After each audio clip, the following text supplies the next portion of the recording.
cellphone mo? Asan yung isa? Ma'am, wala po. Ano kuya? Anong gusto mo? Mamili ka na. Ganun na lang po, ma'am. Dahil, total, ako naman po ang driver. Hindi naman po talaga gusto ko. You got prank.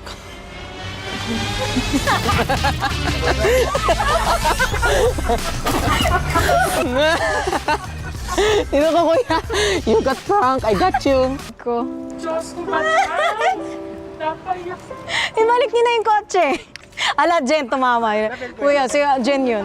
Wala, natampo na. Suyuin na natin. Dito ka, ma'am. Huwag na po. Halika Nasa na. yung sasakyan. Si Batang po ay 8 years ko ng driver, mahigit na doon at napaka-hardworking. Narinig niyo naman, di siya sumigaw, papolisyo na lang daw siya, okay siya, 100,000. Wow!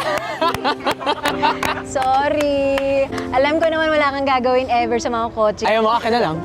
Sa prank. Kuya, deserve mo yan. Sige, deserve mo yan, kuya. Deserve mo yan. Kuya, lagi ka sumasama sa prank ko, never mo na-expect. Iba prank kita? Hindi po, ma'am. Kuya! Pwede mo na, kuya.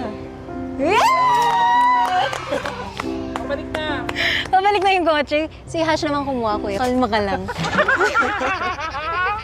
Halika na, kuya. Baka may message ka. Wala po, madam. Ilan nga anak mo, kuya? May dalawa po, ma'am. Mapapanood ng mga anak niya kung gaano kabuti ang tatay niyo at napaka-hardworking. Sorry na, kuya. Huwag ka na magalit. Alam mo naman, prankster ako, di ba? Oo nga po, hindi ko po makalain, ma'am eh.